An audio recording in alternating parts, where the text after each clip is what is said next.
There's that audio soundbite that I told you about earlier. It was last night on NPR radios, turns out. Liberals love it, by the way. These liberals, that whatever happens on NPR, it may as well be in the Bible. It first starts at the New York Times, and the NPR people do it, and it's just gospel. They just believe it. And they all talk to each other like they're hosting and guesting on NPR. And of course, we need your pledge. Here at NPR, we can't dust without your pledge. Anyway, it's a Leonard Lopate show. Have you ever heard of that show, Mr. Snerdley? I hope I'm pronouncing it right. L-O-P-A-T-E. It could be Lopate. Could be Lopate. We'll go with Lopate. And he spoke with filmmaker. Yes. They never have directors on NPR. They have filmmakers. Artistes. He was speaking with the filmmaker Michael Kirk about his frontline documentary, Divided States of America, on NPR. And the host of the program, Leonard Lopate, said to filmmaker Michael Kirk about his frontline documentary, Divided States of America, Donald Trump exploited the divisions that already existed in America. Is that your contention? Then there's the extent to which right-wing talk radio has acted as a megaphone for the big issues and driven. I mean, somebody told us that Trump spent thousands of hours before he announced absolutely listening to Rush Limbaugh and others, just getting the vocabulary right, matching it up with Sarah Palin and the Tea Party and saying, these are my people. Right.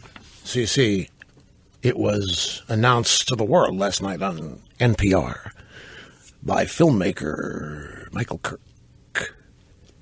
that somebody told him that Trump spent thousands of hours before he announced absolutely listening to Rush Limbaugh, figured out how to do it, how to connect with my people.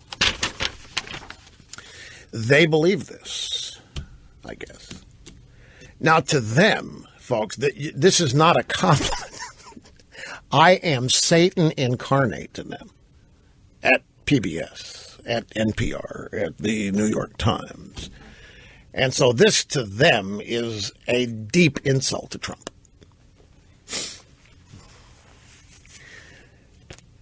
Well, oh, yes. Yeah, because that's true. That's true, because over on PBS, the televised version of NPR, I was being blamed for the failure of Obamacare and the failure of Obama anything. I was being blamed. Let me grab one of those soundbites. Let me find out. It's, I don't know if these are, yeah, we have one here. Number 19. This is a frontline show on PBS. They're telling a story how Rush Limbaugh divided America and stopped our young, idealistic president's hope and change.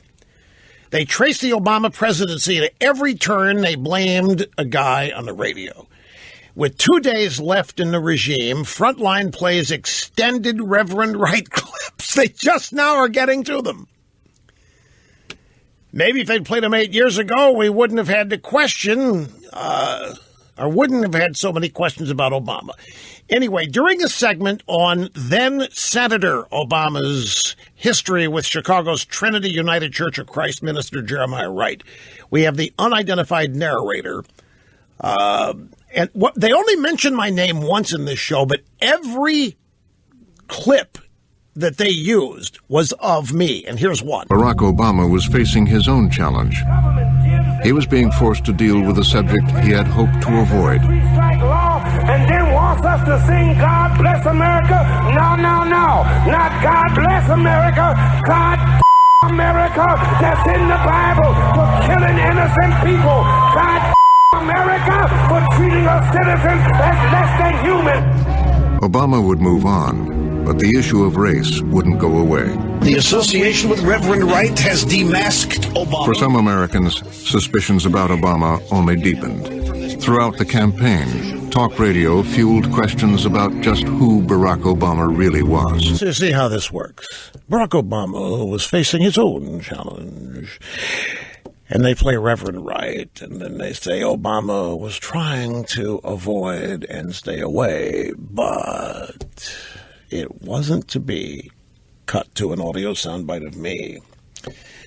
And here's this one. They covered McCain's loss and the rise of Palin and talk radio as the precursor to Trump. There's 10 of these, folks.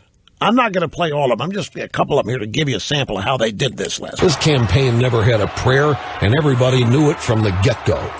That evening, John McCain knew his time as leader of the Republican Party was ending. I am also, of course, very thankful to Governor Sarah Palin, one of the best campaigners I've ever seen. But he also knew that Sarah Palin had tapped into something powerful, and he worried something potentially dangerous. I'm glad at least he didn't blame Palin. And when it ends, he goes up to Sarah Palin and says, you know, we've lost, but now you're the future of the Republican Party. And the crazies are going to come to you. And the talk radio hosts on the far right are going to come to you. And they're going to want to make you their standard bearer. Do everything you can to resist them. You get the manner of speaking here on PBS and NPR. That evening, John McCain knew his time as leader of the Republican Party was ending. Cut to a soundbite of Limbaugh. We want to hear one more? Okay. I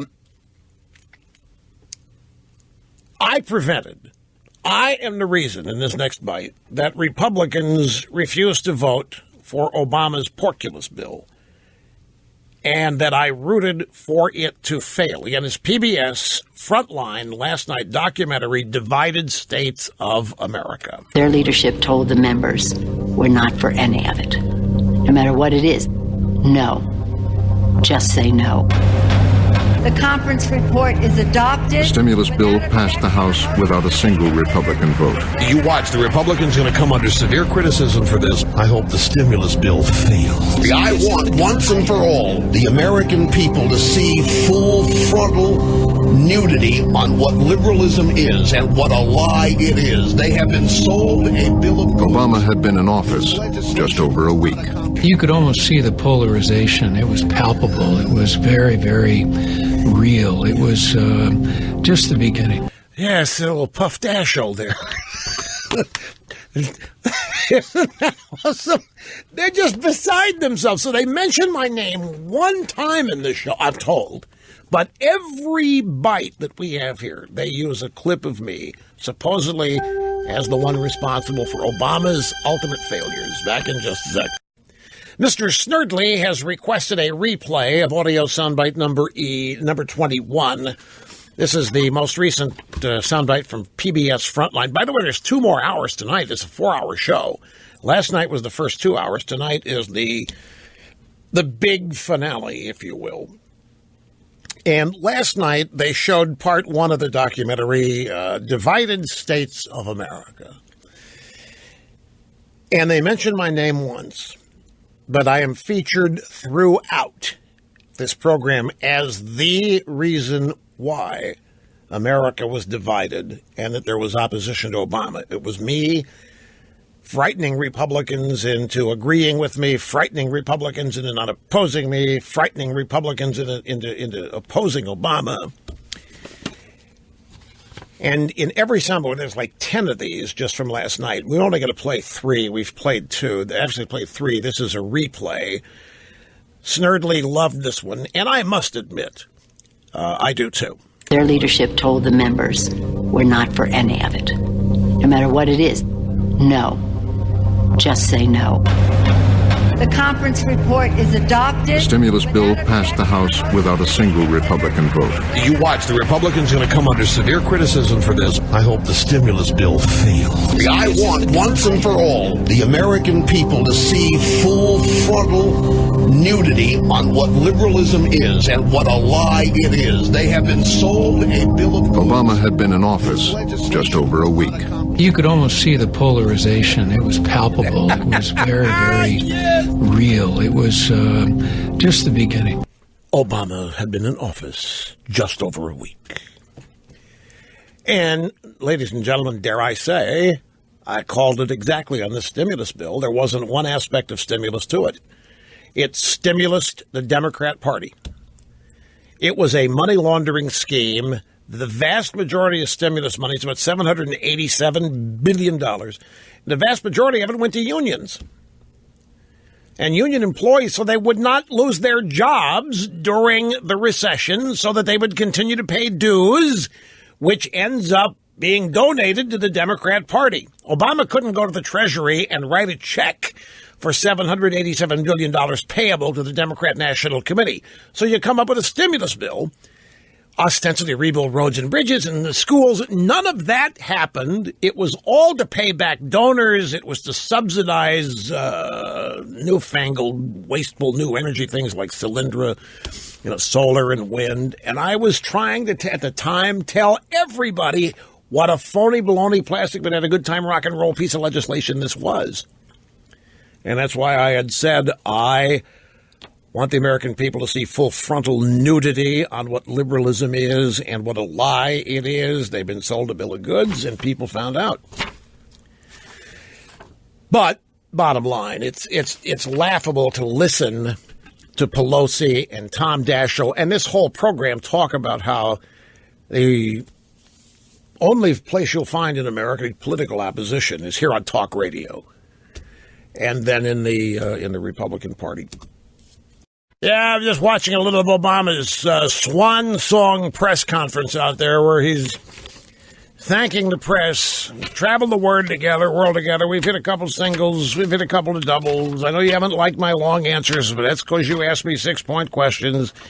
Really enjoyed. I didn't like every story you found, but I've really liked working. Of course he would, Mike. He's got a bunch of veritable media slaves in there.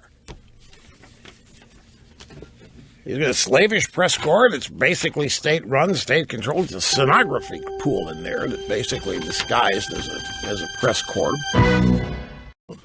I had another email. Mr. Limbaugh, as I'm listening to these sound bites you're playing from NPR and PBS, and you being the place where they had to go to find opposition to anything Obama, why did they only go to you? Is it because there wasn't any? Why didn't they use any Republicans? Some of these emails today have really been on point. It is fascinating. I hadn't thought of it that way until I read the email. But what do? We every day here, and 5 days a week, 15 hours a week, we have an ongoing political discussion on this program. And it's one of the few places where that happens. We don't do little roundtables with 5 or 10 minute plugs here and from 10 people sitting around a desk who each get 30 seconds. We go into great depth and detail here.